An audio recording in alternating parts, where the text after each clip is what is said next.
development takes 38 weeks or 40 weeks. Pregnancy and prenatal development. Fetal development takes 38 weeks or 40 weeks past the last menstrual period. There are 266 days in the 9-month gestation period for humans, 266 days of prenatal development. Development follows two principles. There is a cephalocaudal head-to-tail pattern of development, where the head develops faster than the trunk. The central nervous system, the CNS, however, develops from tail to head. Spinal cord and the brainstem develop first, with the cerebral cortex developing last.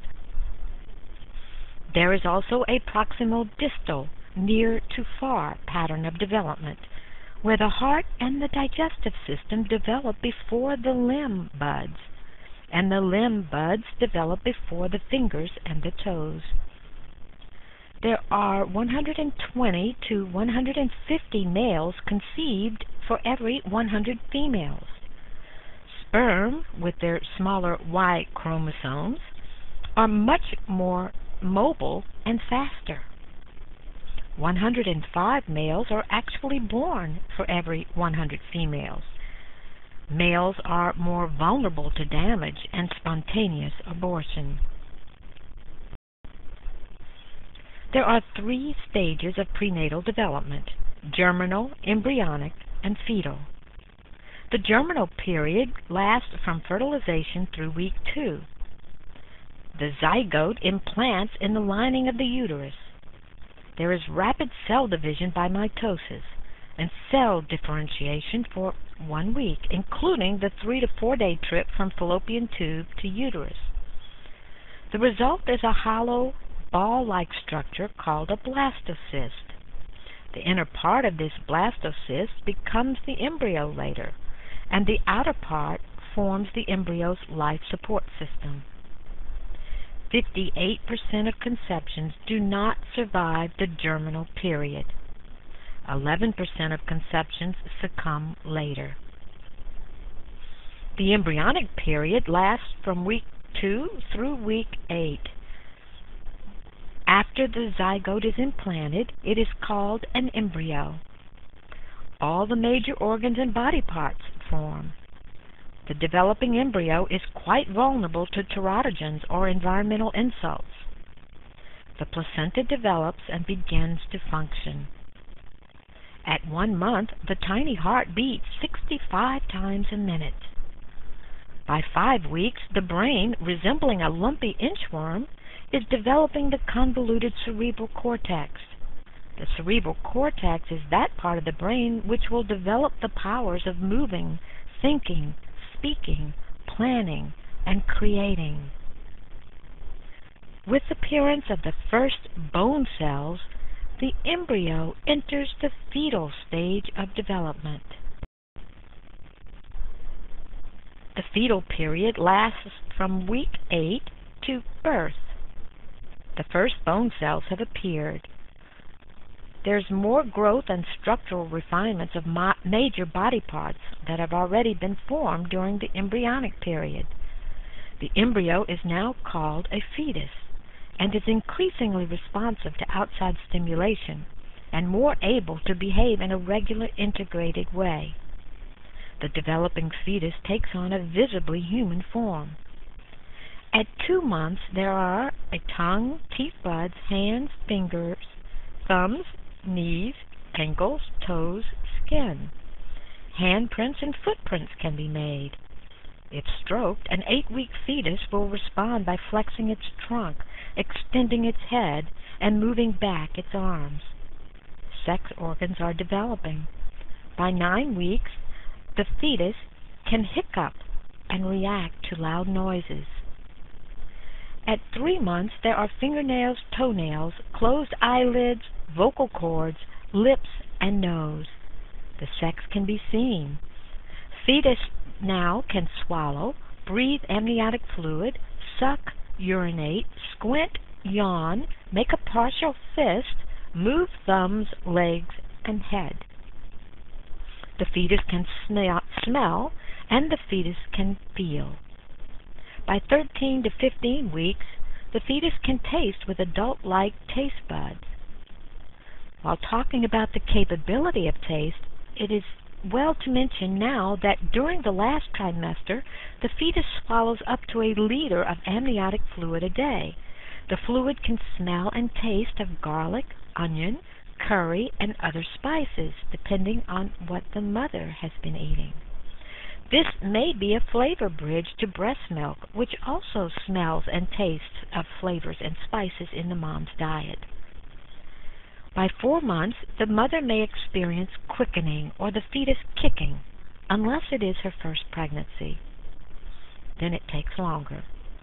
With subsequent pregnancies, not only may moms be more aware sooner of subtle quickening sensations, but also the uterus is bigger and the umbilical cord is longer.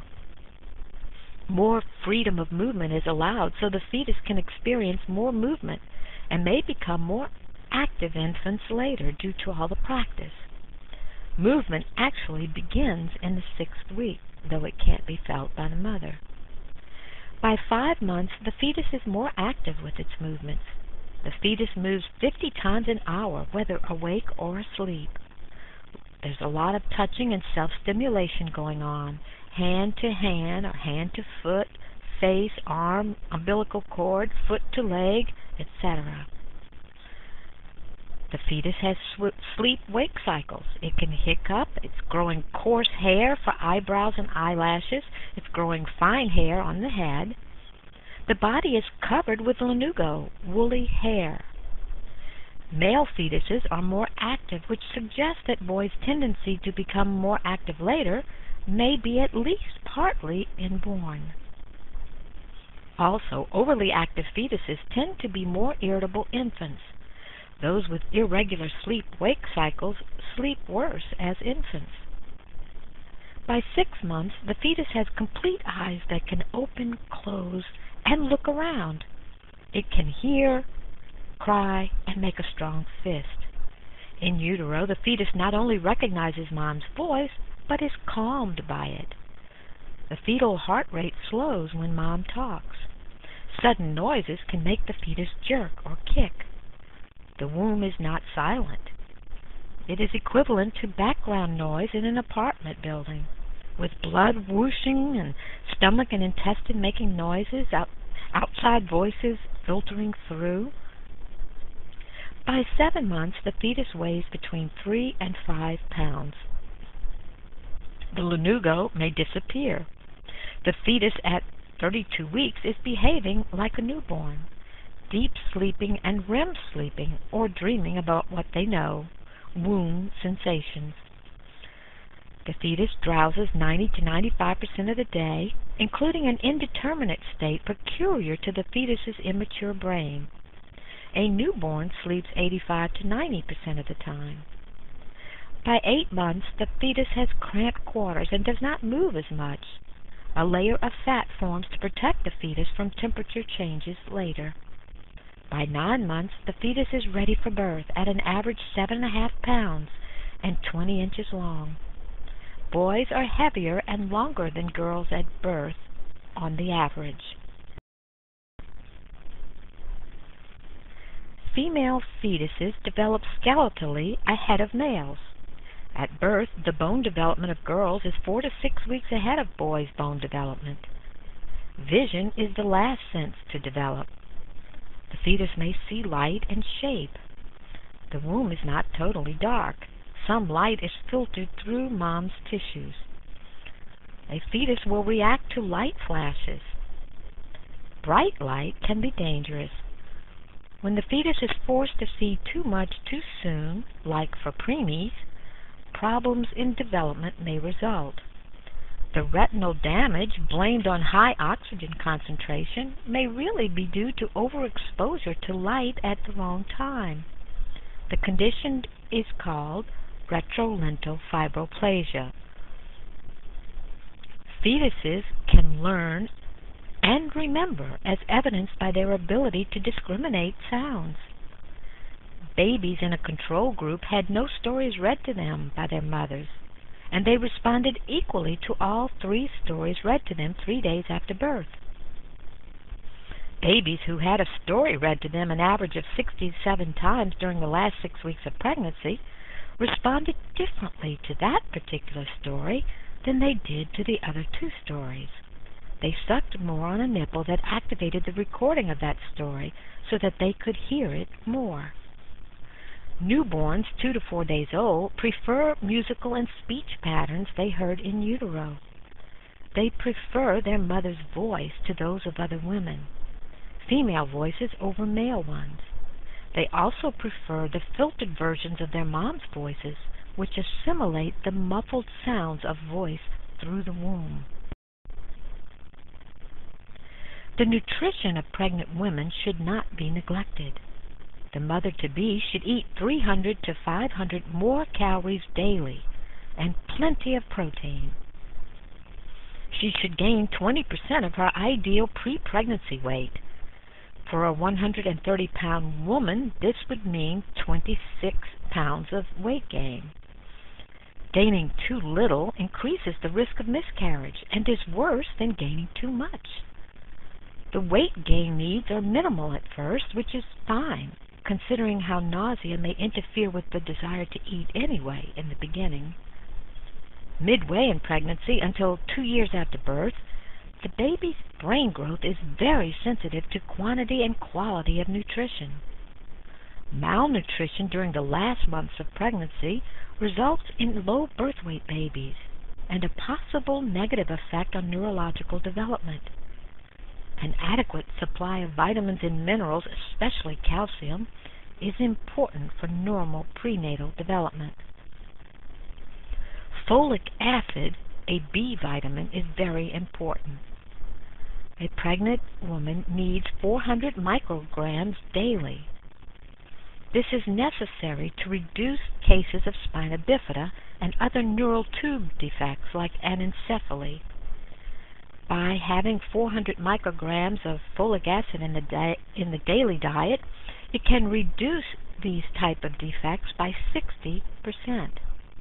Foods that contain folic acid are liver, beans, peanuts, peas, green leafy vegetables, broccoli, citrus fruit, orange juice, and whole grains. A pregnant woman should refrain from hot tubs or saunas where the temperature is raised more than 2.7 degrees. Neural tube closure begins 8 days after a missed period.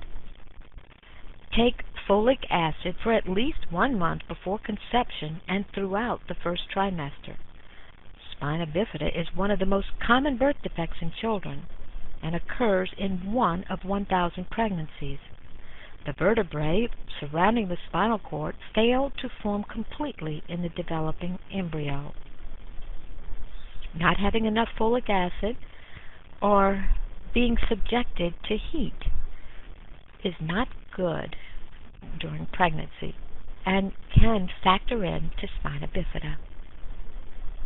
Vitamins are good, but way too many of certain ones like A, B6, C, D, and K are not good. Exercise by the mother-to-be should be moderate without raising the heart rate above 150.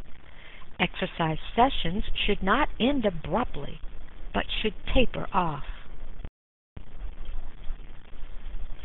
Congenital or birth defects can result from defects in the baby's genes or from the effects of teratogens.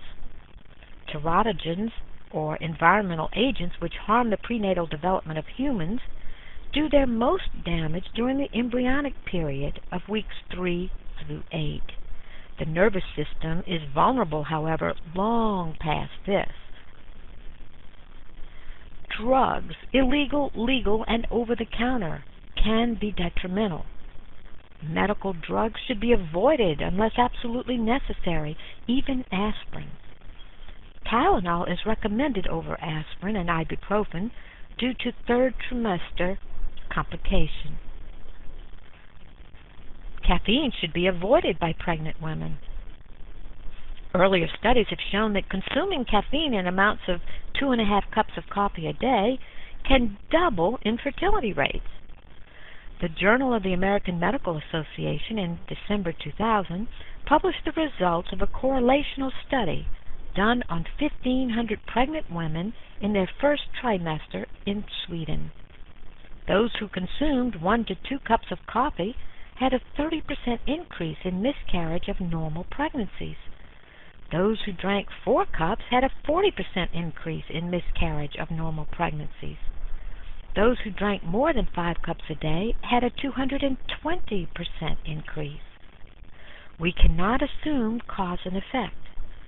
There may be a hidden variable unaccounted for. However, the figures are strong enough that it makes good sense to urge pregnant women to refrain from caffeine. Pregnant women metabolize caffeine more slowly. Caffeine readily passes through the placenta, and the fetus cannot detoxify caffeine. Alcohol increases the risk of stillbirths and irreversible defects like fetal alcohol syndrome. Even moderate drinking by the mother during pregnancy can increase the risk of behavioral disorders in the child. 50% of babies born to heavy drinking mothers suffer some form of birth defect. Infants of binge drinking mothers and those who drink heaviest during early pregnancy have the highest risk.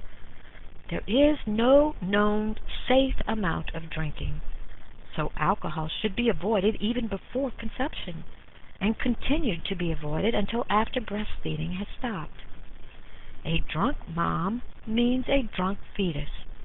Alcohol kills fetal neurons. A hangover lasts a lifetime for a fetus. Smoking, or nicotine, increases the risk of prematurity and low birth weight. 25% of pregnant women smoke. Smoking decreases the amount of oxygen that reaches the baby by increasing the levels of carbon monoxide in the blood and by constricting tiny blood vessels, including those in the placenta. Low oxygen levels raise the fetal heart rate. Increased fetal heart rate has been measured in pregnant women after smoking 2 cigarettes in 10 minutes. Smoking is the single most known factor associated with low birth weight and is found in 1/5 of all cases of low birth weight. Smoking increases the fetus's susceptibility to other teratogens. Heavy smoking also is responsible for compromised brain development and cognitive deficits. Nicotine is linked to poor attention, learning problems, and behavior problems. Nicotine has a devastating impact on brain development. Heroin and methadone pass through the placenta and produce addiction in infants, including the withdrawal effects of vomiting, tremors, and convulsions. In addition, heroin and methadone overload the nervous system, producing hypersensitivity, which leads to avoiding normal environmental stimuli and missed opportunities to learn. Learning and behavior problems are commonplace. Cocaine and crack produce even more severe effects than heroin and methadone. Cocaine and crack, the less expensive and smokable form, are the most common illicit drugs used by women of childbearing age. Miscarriages, stillbirths, and premature deliveries are much more frequent for cocaine crack users. It is hard to pinpoint the effects of cocaine since many users are also multiple drug users with poor prenatal care, nutrition, and health.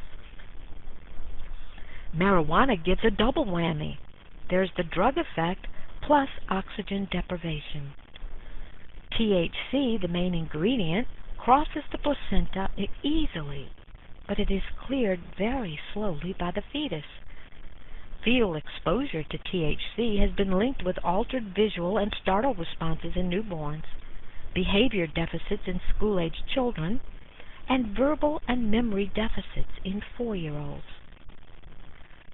Thalidomide is a sedative prescribed in the 1960s for morning sickness, which caused a variety of birth defects and deformed limbs, depending on when it was taken. DES is a synthetic estrogen and was prescribed in the late 40s and early 50s in the mistaken notion that it would prevent miscarriages. Daughters, 1 in 1,000, born to mothers who took DES, developed a rare type of vaginal or cervical cancer after puberty. Sons had abnormal testes development.